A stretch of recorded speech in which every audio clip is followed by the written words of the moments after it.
have a slightly adjacent or auxiliary question here. We are not having pure free will. So now, isn't that a bit problematic when we consider justice and the criminals? A criminal can say, my subconscious, or his lawyer or her lawyer can say that he or she is not acting out of free will, the subconscious something act upon. So what do we do? Punish nobody?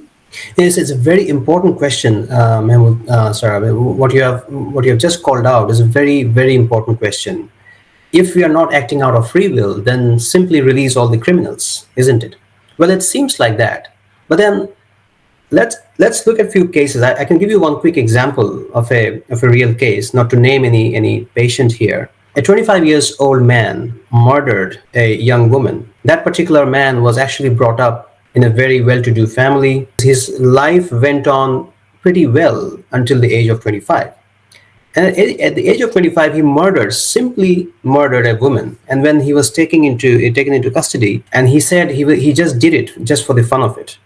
And later on in the investigation, they found a tumor the size of a golf ball in his prefrontal cortex. And then they operated that tumor from the brain, and then the person became normal again. Every criminal that we are treating, be it a crime of murder or any small crime, say, any other smaller crimes, we probably have this micro tumor-like elements in our brain that present technology cannot detect. Otherwise, how will you perform as a good human being, and why will not I perform as a good human being? Why there has to be a difference? There is some differences in our brains. Why these brains are different? This is not our choice. So all I'm saying is, even though you are a murderer, you are not a criminal. You are rather a patient, which is not treatable. A victim yourself? The criminal is also a victim himself in a way, sort of.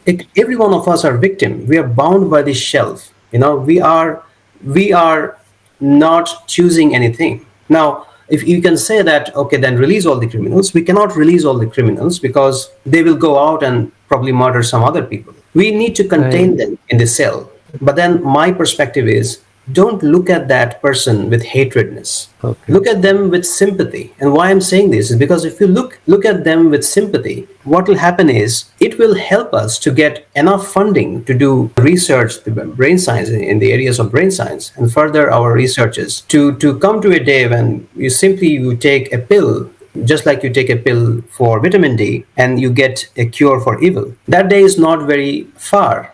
But then that to happen, we need to change our perspective. So how we look at people. There are evil in the society. I'm not saying everyone is good. Everyone fundamentally is good is a different psychology. Many psychologists believe there is fundamentally people are good. I'm not saying that. There are evil in society. That's a bit scary, Arnab, because I know that medical tests are not foolproof. There are positive, false positives, and those kind of things. So if some medicine tells me I'm bound to be a criminal, that, as a bit scary thought.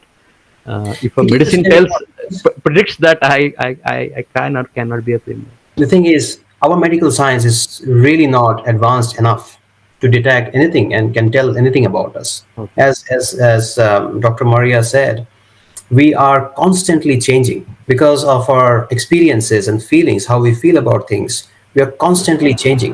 At any particular moment, you cannot identify what you are. But what you will become is also a question, because we don't know, because so much of randomness ahead of us. But then, at this particular moment, if you're identified as a criminal, then you shouldn't be jailed with hatredness. You should be jailed if you're caught as a criminal, right? Let's not discuss. Right. That's a movie, right? From I guess Tom Cruise or someone's movie. They were detecting, criminal activities before they actually happened. But let's not go there. It's completely science fiction. But I'm trying to change the perspective of people. If you have the fresh perspective of looking at people with sympathy, even the cruelest criminals, things will change for better. It's a very different perspective, Arnab, and I hope maybe we got your answer. But these topics are so dense that it kind of warrants a lot of discussion, processing, different perspectives, keep open-mindedness to it.